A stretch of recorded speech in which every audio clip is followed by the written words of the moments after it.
Sin in the flesh, a corporeal understanding. The phrase sin in the flesh is often misunderstood, but its true meaning can be seen in both its literal and symbolic interpretations. It is a phrase that is synonymous with the inherent physical nature of human mortality and the impulses that lead to disobedience. At its core, sin in the flesh expresses a literal element that pervades the physical organization of the human body. Modern science, through the discovery of cellular aging and decay, aligns with this interpretation. Scientists have found that our DNA is programmed to reproduce and decay over time, a process that we recognize as cellular aging or cellular decay. This biological reality is in harmony with the concept of sin in the flesh, as it reflects the decay and mortality that is built into our very physical being. The literal meaning of sin, in this context, can be seen as a biological inevitability, the decaying process that is inherent in the human condition. But beyond this physical decay, there is also a symbolic meaning of sin, one that signifies disobedience or rebellion.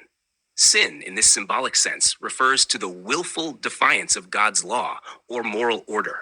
The impulses that lead to this rebellion reside in the flesh, in our physical and mental state, which is why these impulses are often referred to by the name of the act to which they give birth. The disobedience, the rebellion, and the choice to go against divine command arise from impulses that are deeply ingrained in our corporeal nature. These impulses, both literal and symbolic, existed in Adam long before his disobedience. In fact, these impulses were already present in Adam's physical and moral makeup, as much before as after his sin. If this were not the case, disobedience would never have occurred. Adam, when created, was a living soul, a mortal being.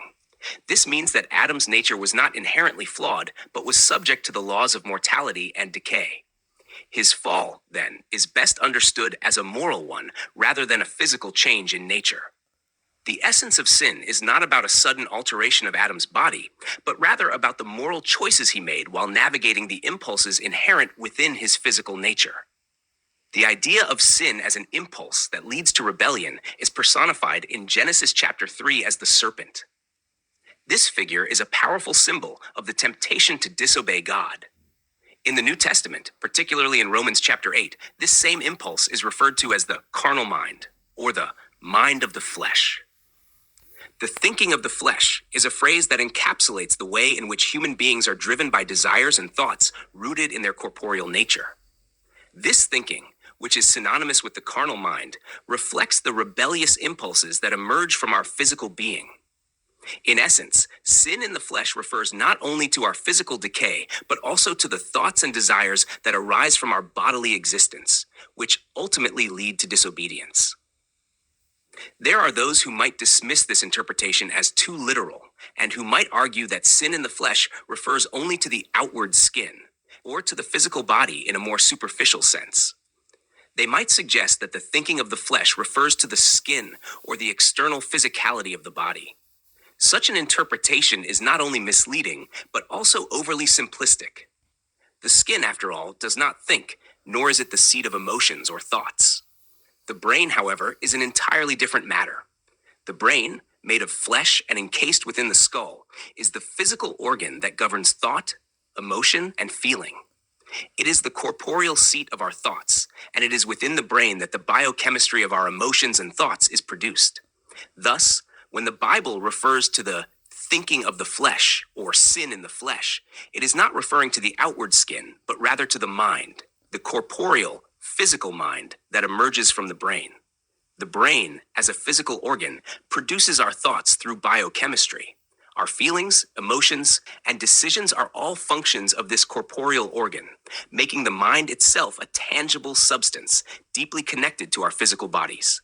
Sin, therefore, in this context, is not merely a moral or spiritual concept, but is also rooted in our corporeal existence. It is the physical impulses of the brain that give rise to the thoughts and actions that lead to disobedience. In conclusion, sin in the flesh is best understood as a term that refers to both the literal decay of the body and the impulses that arise from the corporeal mind. These impulses are not abstract or disconnected from our physical selves, but are deeply intertwined with our physical nature. The brain, as the seat of our thoughts, plays a central role in this understanding, making the concept of sin in the flesh a corporeal and physical reality.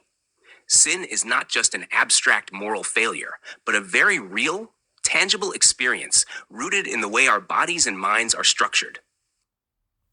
Sin, that physical element of the animal nature which causes all diseases, death, and resolution into dust.